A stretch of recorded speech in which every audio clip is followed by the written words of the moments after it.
Welcome to Episode 3 of Broadway Nation, the podcast that tells the remarkable story of how immigrant, Jewish, queer, and Black artists invented the Broadway musical and how they changed America in the process.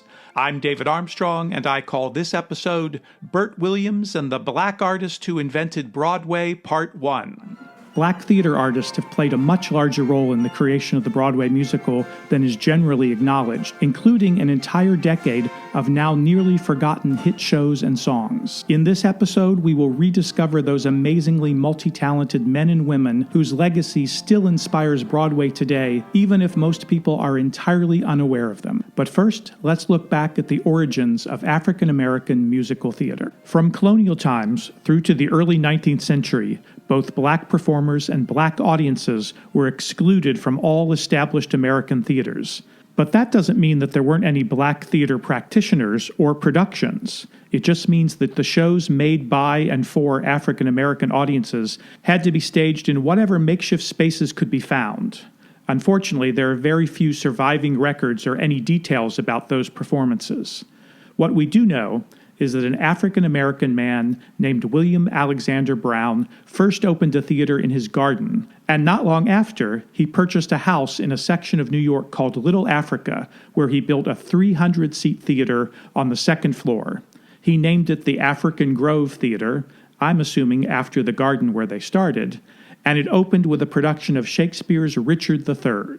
Like many Shakespeare productions of that era, the text was heavily revised, and songs and dances were included before, after, and in between the scenes. Unfortunately, because of financial difficulties, William Brown had to close his African Grove Theater after only a few seasons of operation. It's even more unfortunate that we can't talk about the creation of the Broadway musical, or really any aspect of American entertainment or popular music, without at least some focus on the minstrel show.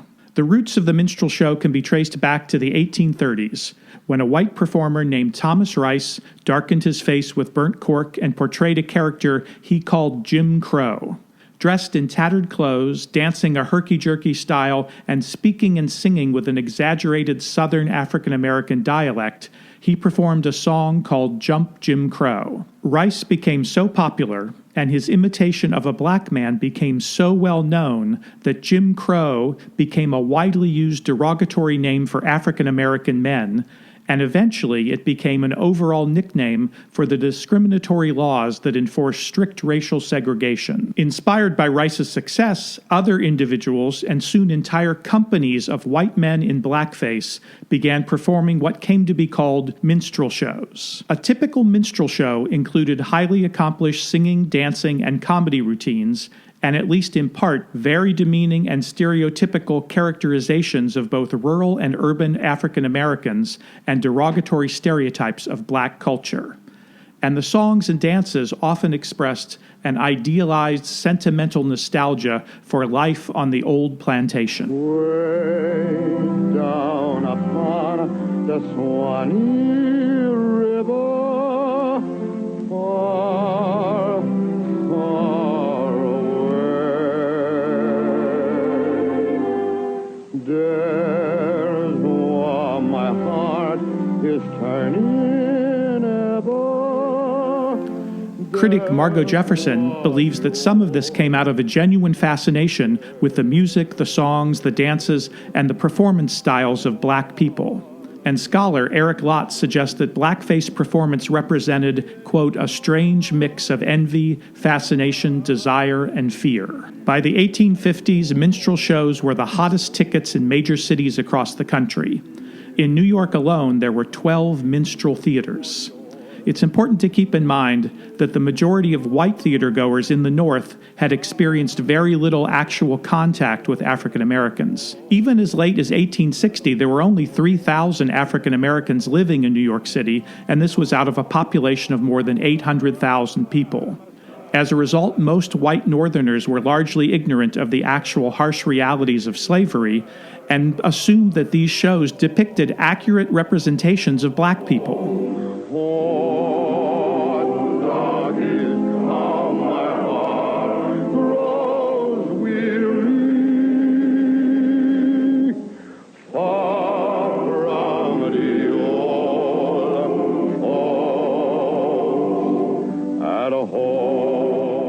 Or perhaps they just wanted to believe the minstrel show's sugar-coated depiction of life in the South, where apparently slaves were always singing, dancing, and telling hilarious jokes. This, no doubt, helped them to block out the cruel realities of slavery, as well as the unequal treatment of free blacks closer to home. Surprisingly, many of those free blacks who lived in the North also started attending the minstrel shows in significant numbers. So much so that theater owners who had never before allowed blacks into their venues swept aside policies that had excluded them. It's not exactly clear why African Americans showed up in such large numbers to see these shows that made fun of the way black people walked, talked, sang, and danced. Some historians think they went to laugh at the ridiculous, over-the-top caricatures that the white people had dreamed up, while others believe they were genuinely attracted to the authentic elements of black culture that had survived the gross exaggeration. However, it's much easier to understand why black performers soon started appearing in these shows.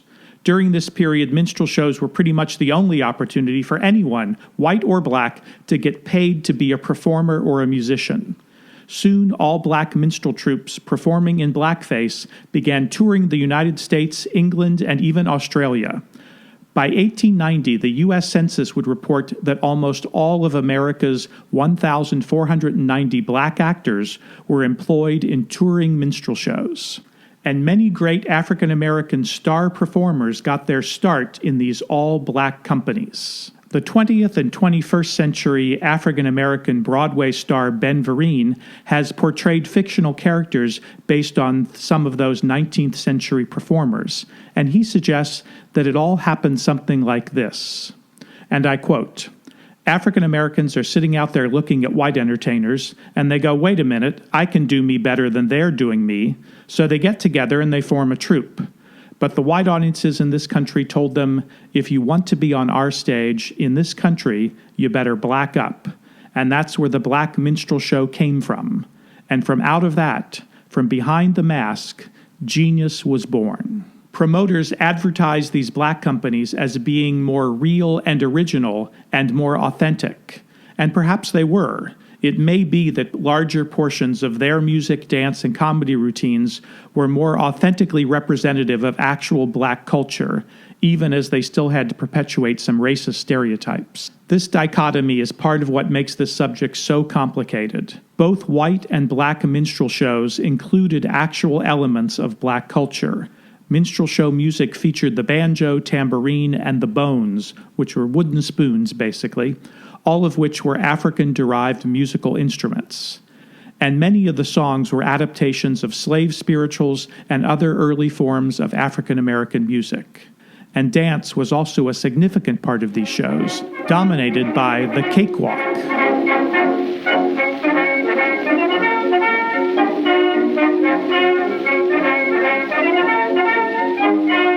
The cakewalk is a dance that had originated when black slaves began making fun of the pretentious, highfalutin dancing of their white masters. They mocked them by using exaggerated bows, curtsies, and high-stepping struts. Ironically, the white slave owners loved the dance and took it up themselves. Soon, cakewalk dance competitions became a part of both white and black plantation life, with the winner receiving a cake as a prize. This dance moved from the plantations to the cities and then became an international sensation.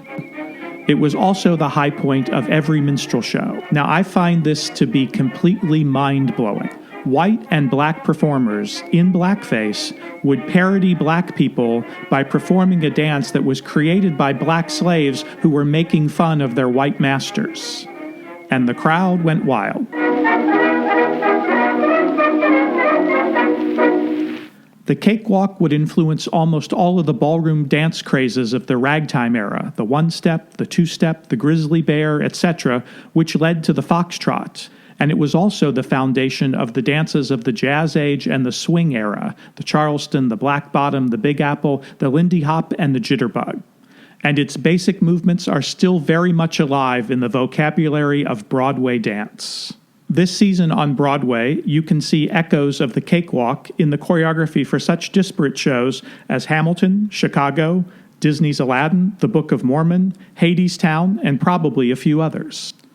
Now, the standard minstrel show had 3 sections. The first part was called the minstrel line, which was the blackface section, and is often misremembered today as being the entire minstrel show. The second part was called the olio, which means mixture, and consisted of a variety-style program of songs, dances, and specialty acts, usually not performed in blackface. The third section was basically a half-hour musical comedy sketch, often a burlesque of a hit play of the day, and also not usually incorporating blackface. This would be very similar to an extended Saturday Night Live or Carol Burnett show parody of a movie or TV show. After the Civil War, the 3 parts of the minstrel show went their separate ways. The olio expanded into vaudeville, the sketch evolved into early burlesque and eventually musical comedy, but tragically the first part and its highly negative stereotypes of blacks would persist as an insidious part of American culture and entertainment for decades. However, in addition to its shameful racist legacy, minstrel shows contributed many other elements to pop culture. The concept and format of having a master of ceremonies began with the minstrel show's interlocutor, who would host the evening, introducing each of the acts and supplying jokes and wry comments, as exemplified by award shows and comedy roast, and even the classic Tonight Show-style late-night talk show format. The practice of rewriting the lyrics of popular songs for comic effect and to comment on topical events began with the minstrel show as well, and has continued in the song parodies of everyone from Alan Sherman to Weird Al Yankovic to the long-running hit show Forbidden Broadway. Cross-dressing drag acts were featured prominently in minstrel shows, no doubt because the cast were all made up of men, and that tradition would cross over into all forms of popular American culture. And perhaps the most significant legacy is the double comedy act, where 2 comedians feed each other setups and serve as foils for each other's material. This dynamic has been a mainstay of American show business ever since. The music of the minstrel show would also heavily influence American pop music. Songs by both white and black songwriters from this era became standards that are still heard and performed today. I dream of Jeannie with a light brown hair, born like a vapor on the summer air. Stephen Foster, who was America's first professional songwriter, wrote many songs for minstrel shows, including Camptown Races, Oh Susanna, I Dream of Jeannie, and a dozen other songs that are still very much with us. James Bland was America's first prominent black composer. He wrote more than 700 songs, including In the Evening by the Moonlight, Oh, Them Golden Slippers, and Carry Me Back to Old Virginny, which would become the state song of Virginia. Them golden slippers, oh, them golden slippers I'm going to wear because they look so neat. Oh, them golden slippers, oh, them golden slippers I'm going to wear to walk the golden street. Most importantly, the minstrel show opened the door for black performers. In spite of the fact that they had to present stereotypes of their own race and culture, they were able to establish themselves as professional performers, and this, as we will see, positioned them to be ready to move into vaudeville, burlesque, and other forms of show business, and to become important early creators of the Broadway musical. Hi, this is David Armstrong, and if you're enjoying this episode, I strongly suspect that you'll want to read my new book, Broadway Nation: How Immigrant, Jewish, Queer, and Black Artists Invented the Broadway Musical. Now, the official release date isn't until July 24, but the book is on pre-sale now at Amazon and everywhere books are sold. And if you go to the publisher's website, bloomsbury.com, you can use this discount code GLRBD8. That's capital GLRBD, the numeral 8, for 20% off of my new book, Broadway Nation: How Immigrant, Jewish, Queer, and Black Artists Invented the Broadway Musical. Now, back to the show.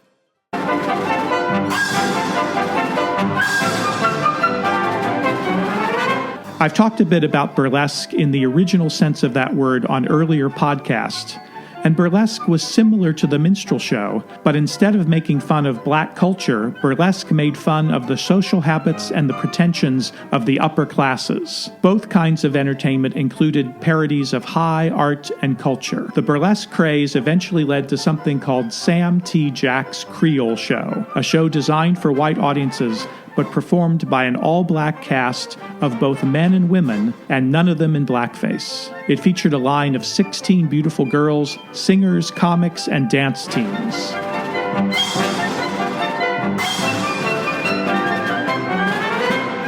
Another similar show was called Black Patty's Troubadours.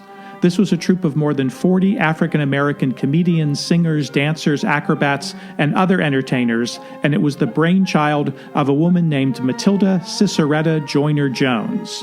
She was born in 1869 in Virginia, and she was an immensely talented soprano. And when she had performed at Madison Square Garden in 1892, she had been hailed as the Black Patty. Now, the most famous opera singer of that day was a woman named Adelina Patti, so to be called the Black Patty was great praise indeed. And although Jones apparently didn't care for this nickname, she recognized its publicity value and formed her own troupe called Black Patty's Troubadours, which she led from 1895 to 1916. Her troupe toured all over the United States and Europe, and it became a training ground for literally hundreds of black performers. The Black Patty Show was described as half musical farce and half operatic kaleidoscope.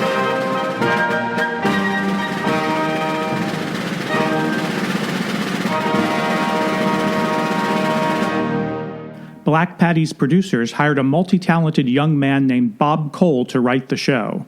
And in addition to the obligatory opera sequences, Cole began creating what were in essence short one-act mini-musicals. One of those would soon be expanded into the first full-length African-American created musical. Bob Cole had always dreamed of a stage career. After graduating from Atlanta University, he joined the Creole Show for a short time and then joined Worth's Museum All-Star Stock Company, an all-black repertory theater in New York City.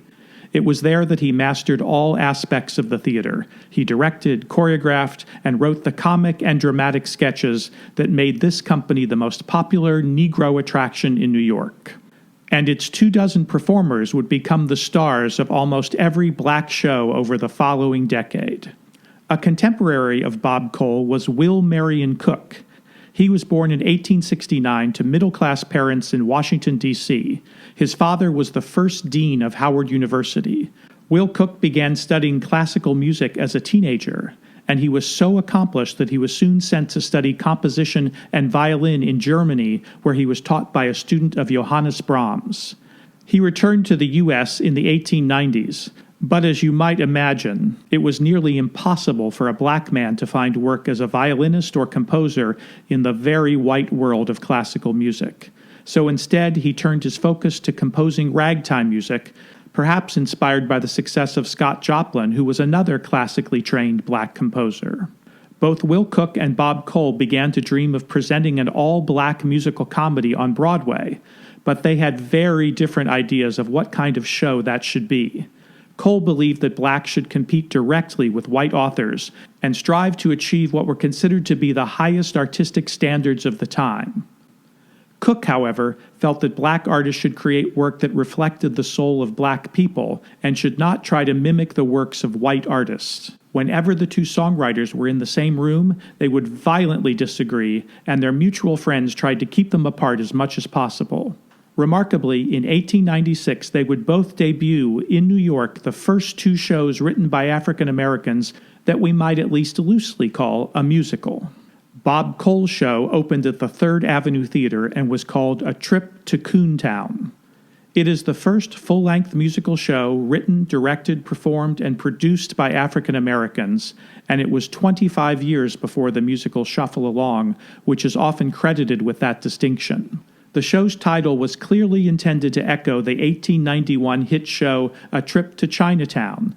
And like that show, it offered a visit to one of New York's ethnic neighborhoods, including a loosely structured story about a con artist named Jim Flimflammer who tries to bilk an old man out of his $5,000 pension. The hero, named Willie Wayside, was played by Bob Cole himself, and he eventually saves the day. The plot, however, was frequently interrupted by specialty acts like the contortionists the Freeman Sisters, the singer Uvia Rohn, known as the Cuban Nightingale, and Lloyd G. Gibbs, who was billed as the greatest living black tenor. Overall, the show was a lot like those earlier black variety shows, except with the addition of a thin storyline. Will Marion Cook's musical was called Clarindy, or The Origin of the Cakewalk, and it opened at the Rooftop Casino Theater in 1898. It featured a cast of 26, including the team of Bert Williams and George Walker, who we will hear much more about in a few minutes. But some reports tell us that although the show originally had a story, the book was cut and the actual performance consisted of only the songs. It's not entirely clear what happened. The lyrics were by Paul Laurence Dunbar, who would later become well known as an American poet, novelist, and playwright. He was born in 1872 in Dayton, Ohio. His parents had been slaves in Kentucky before the Civil War. Dunbar wrote his first poem at the age of 6 and gave his first public recital at the age of 9. He was the only African-American student at Central High School in Dayton, where he seems to have been very popular. He was elected as president of the school's literary society and became the editor of the school newspaper and a member of its debate club. 2 of his classmates would become lifelong friends: Orville and Wilbur Wright, the Wright brothers. Many years later, Will Marion Cook would recall that thrilling first night of Clarindy. I was so delirious that I drank a glass of water thinking it was wine and got glorious drunk. Negroes were at last on Broadway, and here to stay. Cook would go on to compose the scores for a number of other Broadway shows, including In Dahomey, which I will discuss further in a few moments. And his success went beyond the theater. In 1912, he led a 150-voice chorus in a concert called Swing Along at Carnegie Hall. Swing along, children, swing along the lane, lift your head up, the heels mighty high. Swing along, children, take a parade, sunset bears across in the sky. Come along, bandy, come along, soon. White folks watching to see what you do. White folks jealous when you're walking to my two, so swing along, children, swing along. And he toured Europe with his all-black Southern syncopated orchestra, in which his wife Abby Mitchell was the lead singer. He was a teacher and mentor to many young African-American musicians, most significantly Duke Ellington, to whom he gave this advice: Let your inner self break through and guide you. Don't try to be anybody but yourself. What historians call the Great Migration doesn't technically begin until 1916, but as you can see, a significant stream of Southern blacks poured into New York City between 1890 and 1914, looking for greater social and economic opportunity. They met with similar, and in many cases worse, discrimination than the Irish, Jewish, and other immigrants were facing. But they also found that the show business offered opportunities for advancement that they were closed out of in almost every other field. Even during this time of great racial prejudice, many African Americans found success in vaudeville, and major acts like Williams and Walker, Ma Rainey, and Bessie Smith were in great demand. Vaudeville lineups actually would often feature white, black, Asian, Latin American, and Jewish performers all on the same bill. Offstage, however, it was a different story. Racism was rampant. Performers of color could not stay in the same hotels or boarding houses as the white performers, and many theaters did not allow black audience members or segregated them to the balcony only. To serve the black audience, a network of all black vaudeville theaters eventually emerged across the country, sarcastically named the Chitlin Circuit. Among the biggest stars of both white and black vaudeville was the team of Williams and Walker. George Walker was born in Kansas in 1873, and he began his career in a black minstrel troupe. Bert Williams was born in the Bahamas around 1874, and eventually he migrated to California, where he also began working in various minstrel shows. The two men met in 1893 in San Francisco and decided to team up. They formed an act where Walker played the role of a fast-talking con man and Williams the dim-witted oaf who was the victim of Walker's schemes. Much like Harrigan and Hart and Weber and Fields, Williams and Walker's productions started out as little more than variety shows, but eventually they incorporated plot threads along with characters and songs that at least in some ways related to them. In 1903, they joined with other talented African Americans to produce a show called In Dahomey.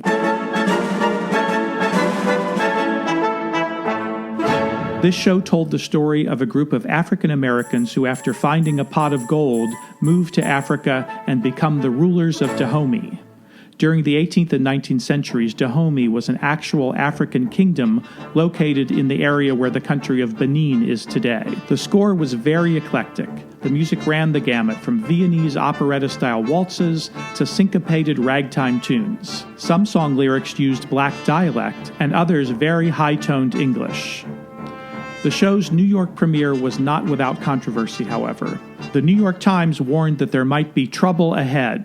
A thundercloud has been gathering of late in the faces of the established Broadway managers, since it was announced that Williams and Walker, with their all-Negro musical comedy In Dahomey, were booked to appear at the New York Theater. There have been times when trouble breeders foreboded a race war. Apparently, the so-called trouble breeders were wrong, since the show became a significant hit in New York, as well as on a subsequent tour of England, where the entire production was summoned to give a command performance at Buckingham Palace for the Prince of Wales. Financially, the show was an enormous success. In the end, the show's backers earned a 400% return on their investment, and this made it clear that an all-black show could make money. 3 years later, Williams and Walker produced and starred in another hit show set in Africa called Abyssinia, and it featured a score by the African-American team of Jesse A. Shipp and Alex Rogers. And with this show, Jesse Shipp became the first black director of a Broadway musical. Williams and Walker's 1908 show was set in the United States and called Bandana Land. This time the show was critically acclaimed in every aspect and generally acknowledged to be Williams and Walker's finest show yet. Unfortunately, it would also be their last. During the national tour of the show in 1909, George Walker became seriously ill and had to drop out.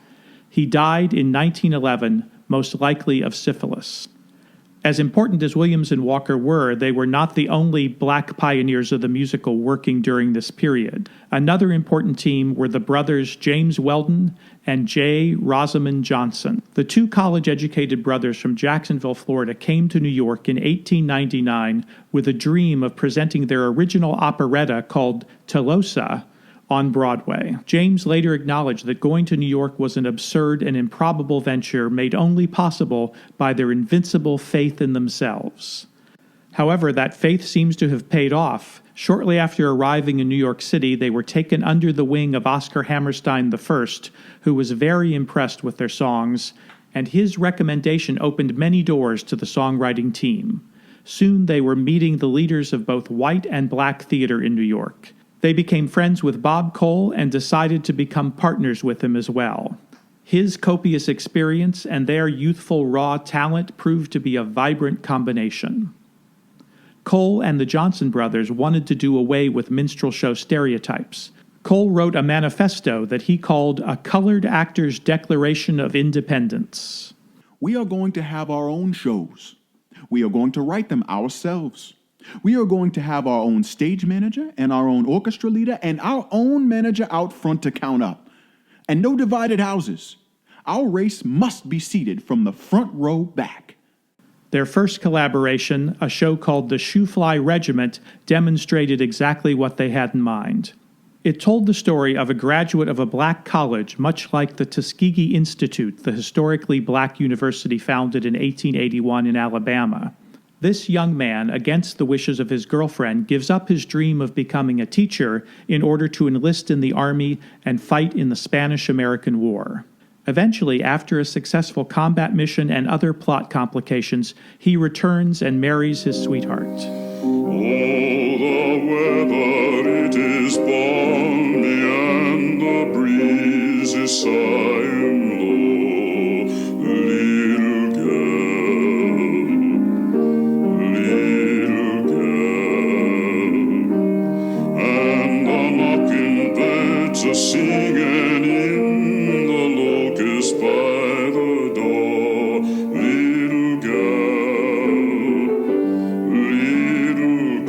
Prior to this, it was assumed that white audiences would not accept a serious romance if the lovers were black.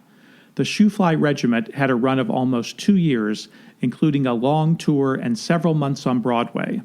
It received mostly favorable reviews, but at least one critic was of the opinion that blacks should, quote, continue to write shows of a minstrel nature and leave modern musicals to white authors, end quote. Cole and the Johnsons did not take that critic's advice. Their next hit show in 1909 was called The Red Moon, and it was written in collaboration with black composer Joe Jordan. It tells the story of a young college-educated woman whose mother is black and whose father is Native American, and the plot deals with conflict and reconciliation between these two cultures. Unfortunately, this was the team's final show. After a period of illness and depression, Bob Cole committed suicide in 1911. However, over the course of their collaboration, Cole and the Johnson brothers would write over 200 songs, the most famous of which is Under the Bamboo Tree. If you like me like I like you, and we like both the same, I like to say this very day, I like to change your name, 'cause I love you and love you true, and if you are loving me, one live as two live as one, under the bamboo tree. In addition to the men, many African-American women became significant Broadway stars during this period. Most famous were Abby Mitchell and Ada Overton Walker. Abby Mitchell was born on the Lower East Side of New York and by all accounts had a glorious, pure soprano. Her first major role was in Clarindy in 1898, and later that year she married the show's composer, Will Marion Cook. She would enjoy a long career that included leading roles in In Dahomey, The Red Moon, and 30 years later in Porgy and Bess. Ada Overton Walker was also born in New York. While still a teenager, she joined Black Patty's Troubadours, where she met her soon-to-be husband, George Walker. She played leading roles in Dahomey, Abyssinia, and Bandana Land, and when her husband, George Walker, became ill and had to leave the national tour of Bandana Land, it was Ada who replaced him. But she was not just an acclaimed actress, singer, and dancer, she was also a gifted choreographer. The year after George Walker died, Ziegfeld hired Bert Williams to star in the Ziegfeld Follies of 1910. Legend has it that some of the show's white stars and performers did not want to share the stage with Williams. Ziegfeld, by all reports, responded, "Go if you want to. I can replace every one of you except for Bert Williams." Don't get me wrong, overall the Follies were extremely white. There was never an African-American Ziegfeld girl, and black theatergoers were not even allowed in the audience. But Ziegfeld always wanted the best talent for his shows, so he employed black performers, songwriters, and choreographers. Bert Williams would star in nearly every edition of the Ziegfeld Follies from 1910 through 1919. When life seems full of clouds and rain, and I am full of nothing and pain, soothe my thumping, bumping brain.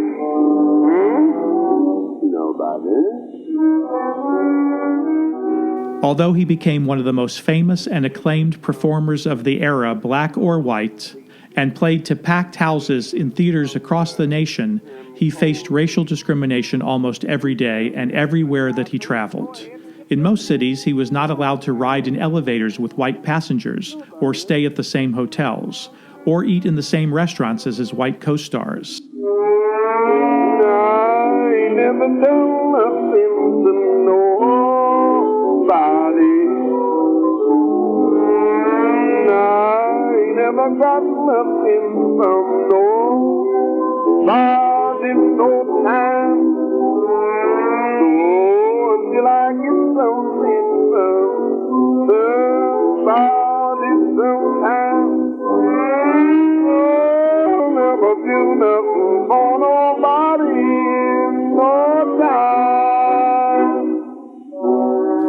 He once told a friend that it wouldn't be so bad if I didn't hear the applause still ringing in my ears. He died in 1922, and at his funeral, more than 5,000 people filed by his casket.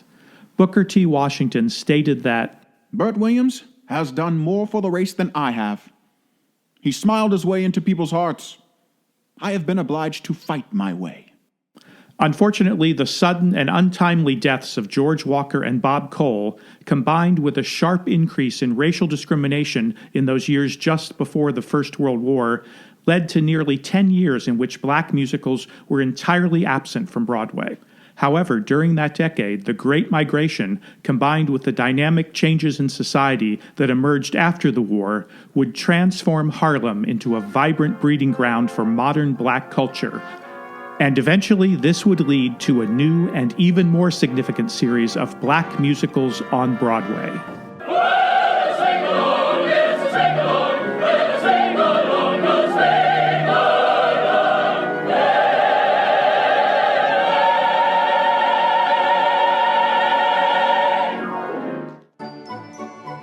On the next episode of Broadway Nation, we will explore the black musicals of the 1920s. This episode was produced and written by me, David Armstrong, with producing assistance from James Rocco and voice acting contributions from Kyle Carter. I would especially like to thank everyone at KVSH 101.9 on beautiful Vashon Island, Washington, and at the Broadway Podcast Network.